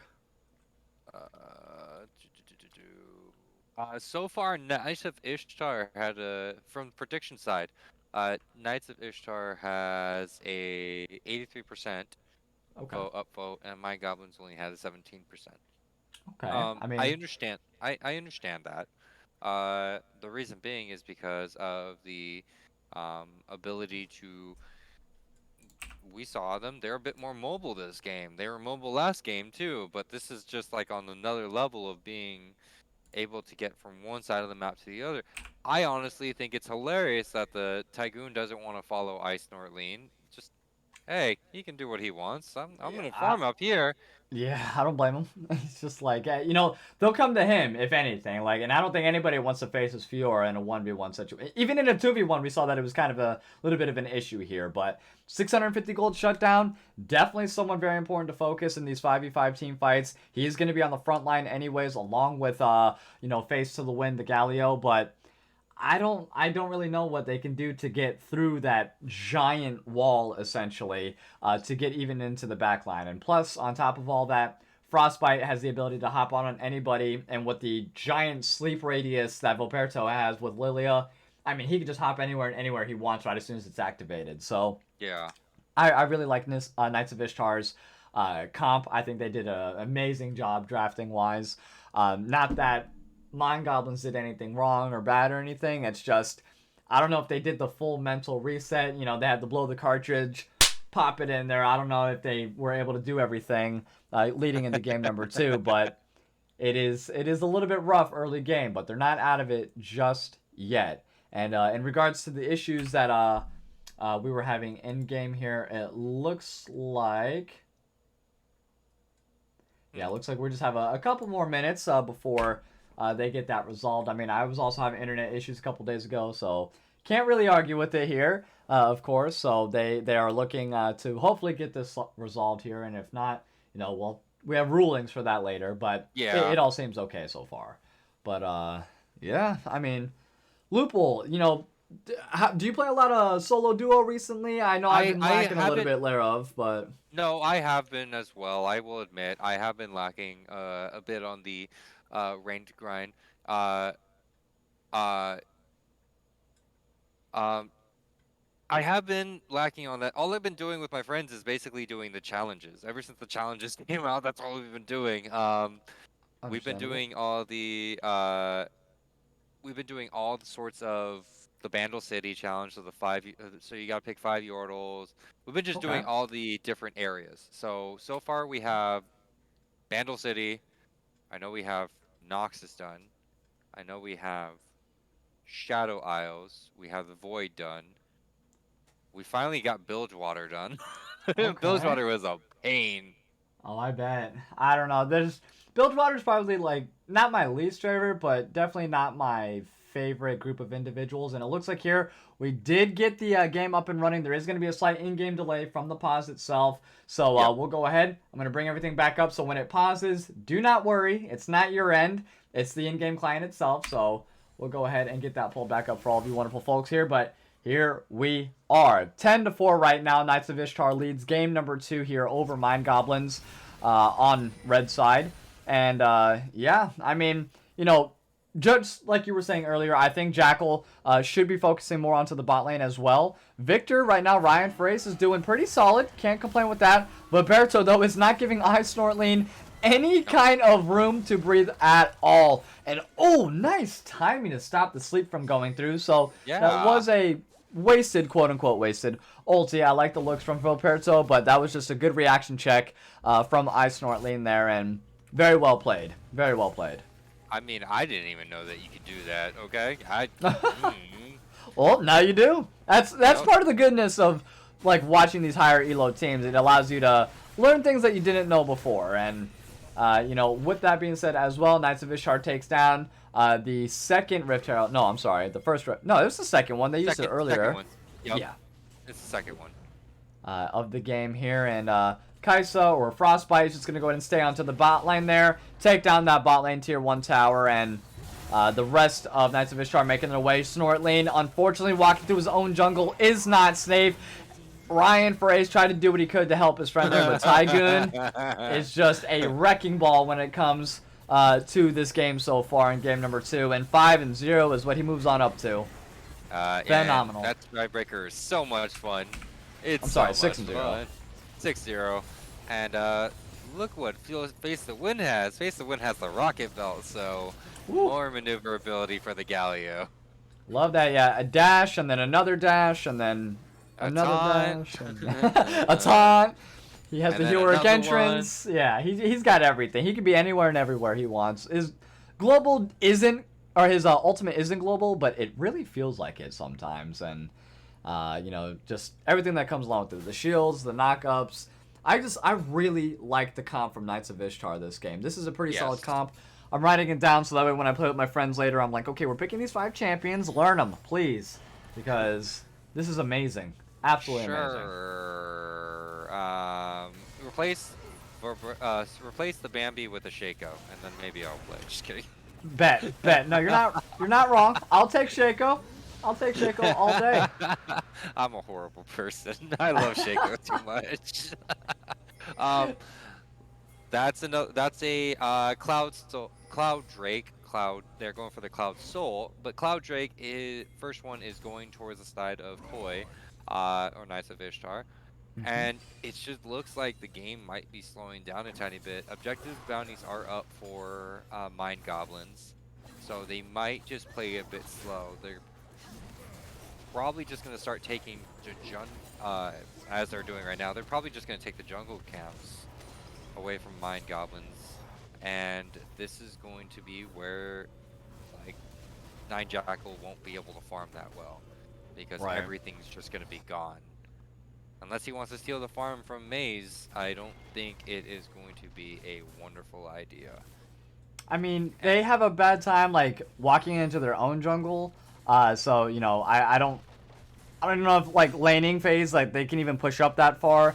You know, they are trying to ward out as much as they can. But hold on one second, Ryan just absolutely gets obliterated by Tygoon and Frostbite there, and yeah, that was a little bit rough. I'm not gonna lie. I mean, I know they're trying to push up. I know they're trying to do what they can, but having only one ward placed in the river, it's not going to be enough, my friend. I mean, you got to have some kind of support around you, and you know they're really underleveled. They're underpowered. The level 13 Fiora, like, Okay. I don't even know what you could do in this situation right now. Get a lot of anti-heal. A lot. Especially since Tygoon does have the Death Dance now. And They don't have any anti-heal. They don't have any. None whatsoever. The only thing that it looks like Ryan for Ace has the first Mythic on the side of MindGoblins, but there are 3 completed items on the side of MindGoblins. It's going to be the Umbral Glaive, Leandri's, and Rage Blade for Maze. I don't... Trying to catch one specific person out, probably not Tygoon. You can't even try to go for Roberto because Death by Video Game is just hugging anybody. Are they just gonna go? Are they gonna go on spawn? Oh yeah, I mean, I would. What are they supposed to do about it? I mean, they might be able to get a lucky, or not lucky, but they might be able to get like the flash smite like Jackal had in game number 1 on that Hex Dragon there. But with the amount of vision that they have and the amount of damages, I don't even know if they're gonna be able to do it. Like, look at that. It's already like a quarter done, and it's only been up for 2 seconds. Like, yeah, absolutely amazing here. I think they're gonna be having some fun here because I think Face the Wind is just gonna be Face the Wind is going to be there. Oh my god. They don't know nothing. They know nothing. Oop. Sorry, I hit my mouse there a little bit. And hold on a second, we have a 5v5 action. Very nice. Old Death Charge is going to land into the back line. There goes the heroic entrance as well. A 5-man sleep lands by Volperto. And that's going to be a double kill picked up by Frostbite. And a Mythic Ace triple kill by Frostbite. That was so beautifully executed by Knights of Ishtar. That's exactly what they needed. Right from the Baron, straight into a Mythic Ace. This is going to be at least a tier 2, maybe a tier 3 tower as well. Possibly an inhib if they can get it quick enough, which I think they can. I'm surprised that Tygoon didn't opt in to stay with them and push as a 5-man squad, because they might have been able to even get a Nexus. No, never mind. No. I was going to say a Nexus tower, but they are going for the inhibitor. Nope, they're gonna take their wins and leave. Definitely can't blame them on that regards, but wow, that could not have been any better executed for Knights of Ishtar. Up 10k, almost 11k. Well, I guess you can call it 11k. Yeah, 11k gold advantage towards Knights of Ishtar. I love the CC timing that they were having. The ability to knock up. There was the Nautilus ultimate into the Galio ultimate, into Vibrato's ultimate, into just basically Frostbite is just sitting there, just dealing so much damage all over the place. Like, this is what you want to do. This is how you're supposed to stack. Because some people will just go, oh, we're just going to pop all these buttons all at once. No, stacking that CC, make sure that nobody is allowed to move. Once somebody's allowed to move, that changes everything. But once you don't let them, oh, big game change. Big game change. Oh yeah, and huge. That damage off of Vibrato is onto even 9 Jackal. They don't have any magic resist, except just boots, by the way, on the side of MindGoblins. No magic resist, no Hold on 1 second here. Hold on 1 second here. Yes, very nice engage. Great turnaround by Death by Video Games. Who had a nice shutdown that was going to be picked up onto Vilberto here. Frostbite, though, is absolutely just decimating the team. Very nice. That's going to be 4 members down from the sides of MindGoblins. Vilberto and Frostbite both fall. Both giving the shutdowns on over, but it doesn't matter. Tygoon is just going to sit there and be a typhoon to the rest of this team, and that is going to be a tier 3 bot lane tower that's going to fall, followed up by 2 inhibs more than likely. And Ryan Ferace, I know he's the best member on their team right now, but I don't think he's going to be able to hold off 3 of them, especially with the Baron. So nope. I have to admit, that was a good initiate on the side of MindGoblins. They got Maze a lot of gold. That was a 300 gold shutdown from Frostbite and 150 gold shutdown from Vilberto. Right? Oh, Death by Video Games forced the flash as well. He is just taking them for a ride. Face to the Wind is trying to do what he can, but that Arcane True Shot Barrage coming through gives him the magic shield as well, just to keep him alive a little bit longer. Nice Sphere turns around. Polymorph on Face to the Wind. Heartseed trying to do what he can, but wow, that was close. I love the execution that was coming here from Knights of Ishtar. And just like that, they are going to go ahead and get the 3rd dragon as well. Frostbite does get the kill. That's going to be 2 members down, 3 members down now for MindGoblins. Not just that. Oh, the sleep has already been utilized. The slow doesn't hit, unfortunately, but Tygoon is going to go in and flank from the top side there. And just like that, Ryan Ferace gets a stun, but no, that is not going to be enough. The Merc treads with the tenacity, and that's going to be another mythic ace given on over to Knights of Ishtar. And I think this might be the end. The teleport's coming in from Face to the Wind, and here it goes. The first Nexus Tower is going to be falling here, and I think the second one's going to be following closely behind. Heartseed, I mean, he's only one little Lulu, nothing he can do, and that is going to be it. 2-0, give it on over to Knights of Ishtar. They're just playing with their food at this point, little cat and mouse game, but no, it is not going to be enough. They're like, okay, let's finish this, take down the Nexus, and that is all she wrote, Lupul. Oh, man. That was a 24-minute game, game number 2. Oops, another Pro Comp ad. I'm so sorry, I keep on doing that. Another 24-minute game there, given on over to Knights of Ishtar, and then it was a 28-minute game. And game number 1 there, I mean, that just so perfectly executed by Knights there. I mean, absolutely amazing. And I know we can only pick one personally, but it is what it is at that point. That's consistency. My internet. Oh, no, it wasn't you. It was me. That was my apologies. Okay. Anytime that I exit out of a game inside League, it just takes a little bit to pop up here. But okay, there you go. I know we can only technically vote. We can have multiple MVPs, but this one's such a difficult decision to pick from. Like, all of Knights of Ishtar was just so on point. 13-0, Tygoon in the top lane. Frostbite, 5-3. He was like 9-1 game number 1. But if I can only pick one, I'm going to go with Death by Video Games again. 1-1-12. Did everything that he needed to set him up the first game. I mean, just phenomenal gameplay.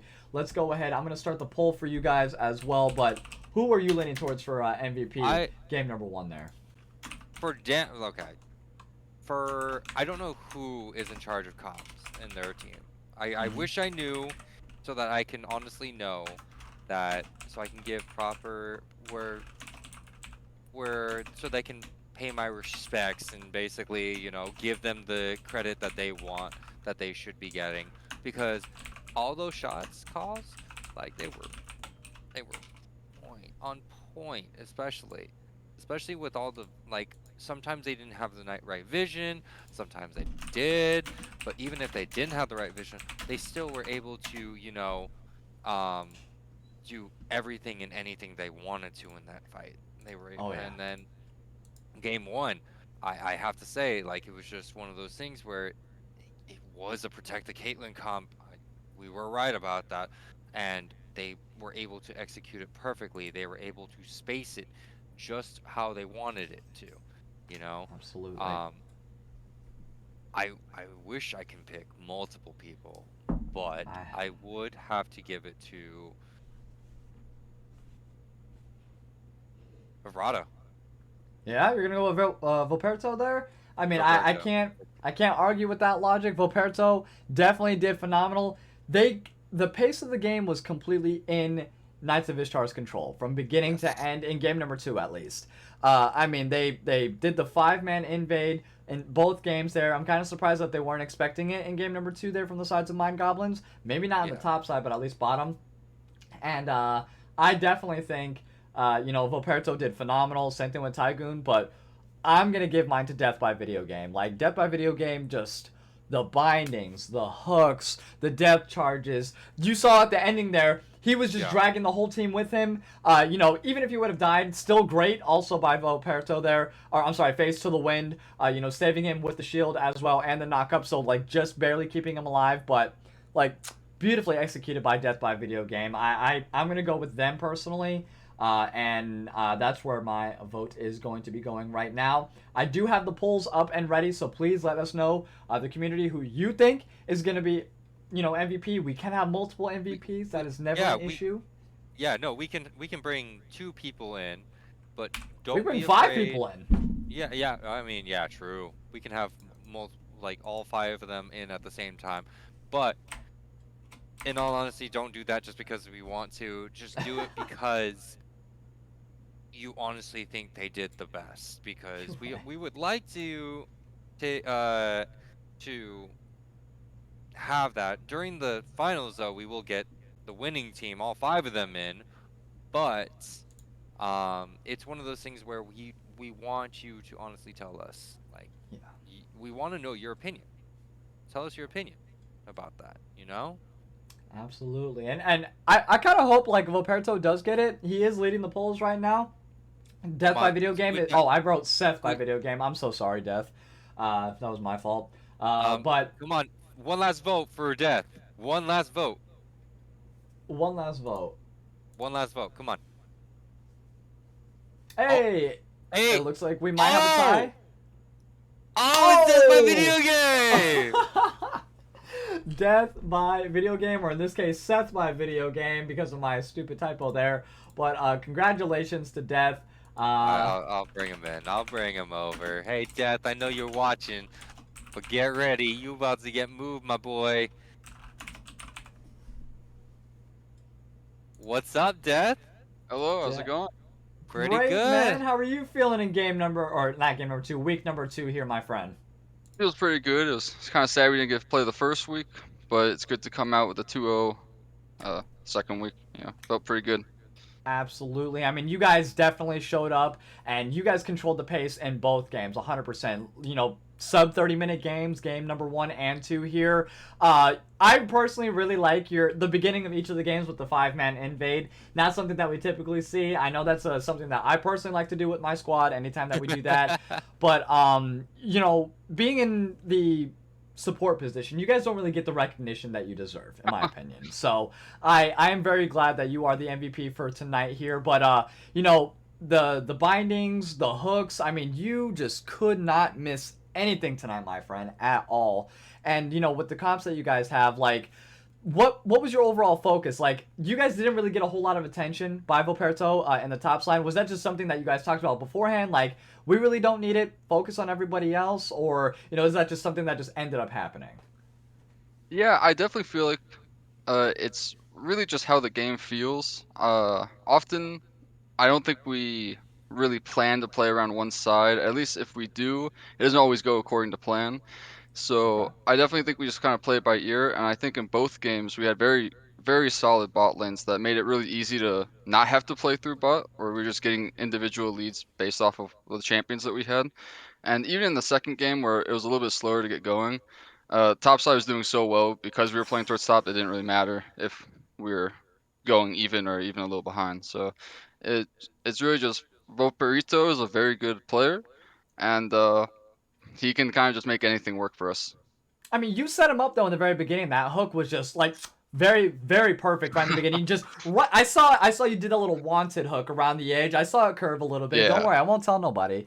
But it was a really, really good hook. And right from there, I mean, Frostbite perfect follow-ups as well, but really you were the one setting him up in the beginning. All the bindings were on point. Like, I could go on and on and on. I definitely am going to be pulling some of these for the highlight reel. That is for certain, for this split, because you guys, especially you, just absolutely amazing. Have you guys been playing as a squad for a long time, or did you guys just come together during the split for the first time ever? Yeah, we've been playing for at least a few months by now. I think the first tournament I really played, like we were doing this BTL thing, a couple like 2 months ago maybe we did that, and that was really fun. Okay. And I played with some of these guys on a school team before, Ooh. so I've Oh, already known them for a bit. But this Okay. lineup is, I think it's the first time we're actually doing like a tournament with this exact lineup, so it feels really good. I feel like we're all playing very well, and I'm very hopeful that we can do well in this tournament.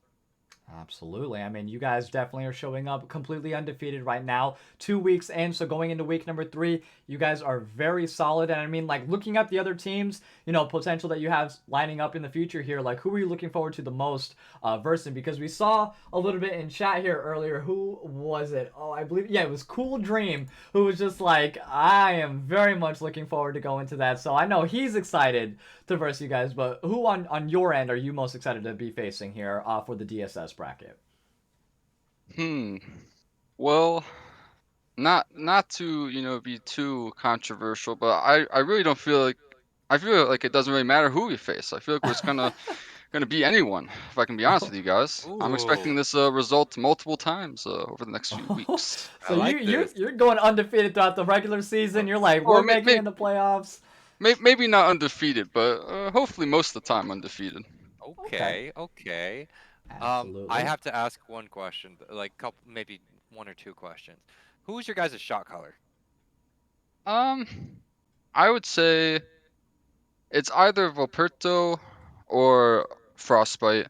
I would say they're probably the two most vocal people in deciding what we do. I think we all chime in and we all talk about what plays we want to do before we do them.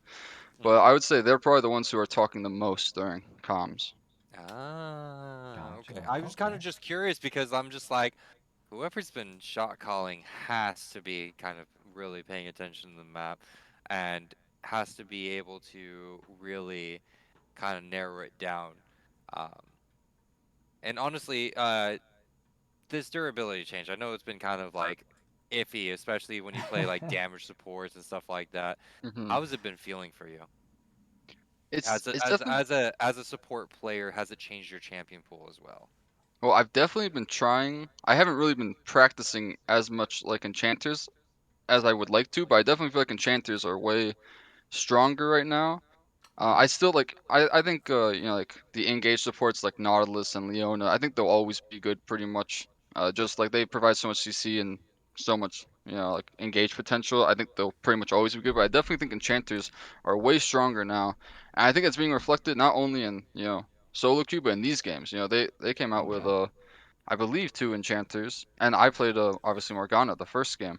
So it's Right. like 3 enchanters out of the 4 supports picked. I definitely think enchanters are way better now, because even though like healing and shielding got nerfed, I think them just being able to live longer and not be as risky in the early game makes them like have a way easier time scaling into mid and late. So I think enchanters are definitely the way to go. And obviously my champ pool hasn't really caught up to that yet, but I'm Ah, looking forward to okay. that. All right. Cool. Cool. I I mean, think I'm good. I'm all good. right. You got No anything else? worries. Yeah, no, I just wanted to say a fantastic job. I'm very very honored to see you guys. I'm looking forward to your guys' games later on. You guys are definitely one of the top teams that I'm looking forward to in the DSS bracket 100%. And when we get to the playoff season, you're going to be able to now encounter the first division as well. And Hmm. so it I don't know if you guys do a lot of scouting or anything like that, but I know they're definitely going to be keeping their eye on you guys, over these next few weeks. And if they aren't, that is something that they're going to be messing up on quite a bit, because I expect you guys to definitely make it into playoffs just based off of today's performance. Like I said, we really didn't get to see you week number 1, but week number 2 here, you guys were like, we are here. We're one of the top teams, and we're going to be proving that week in and week out. So congratulations again on tonight's victory. And I mean, do you have any shout outs, anything that you want to say to anybody out here before we go ahead and end tonight's stream? No, just good job to my teammates. Thank you guys for doing this. I think you guys did a good job casting. And Appreciate it. yeah, thanks for the interview. It was fun. Yes, sir. Thank you for being a part of it. I mean, once again, I like having these supports coming for these interviews. You guys don't get the loving that you need here. You know, you're the first support in probably like, I'm not even gonna lie, like at least like 10 games that we've seen is for Damn. quite some time. So I hope this at least gives a little bit more for other people to look into and stuff like that. But great job, Knights of Ishtar. You guys did absolutely phenomenal. It was hard picking one MVP, but I'm glad it was you, my friend. So Yeah, Yeah. it was nice. Well, thank you guys. you are very welcome. And with that being said, we're going to go ahead and end tonight's stream. I'm your boy, Rylionn. Joining me tonight, Lupul as well, and our wonderful MVP, Death by Video Game, and tonight's victor, Knights of Ishtar. Congratulations again. And with that being said, we'll have the schedule set up. We do have our Mythic Rewind that will be on Tuesday about 9 p.m. We'll go ahead and go over the schedule, all the action that went happen in week number 2, the schedule for week number 3 here. Captains, if you haven't already put your scheduling in, do so by Tuesday by 8 p.m. Eastern Standard Time so we can go ahead and get ready and everything.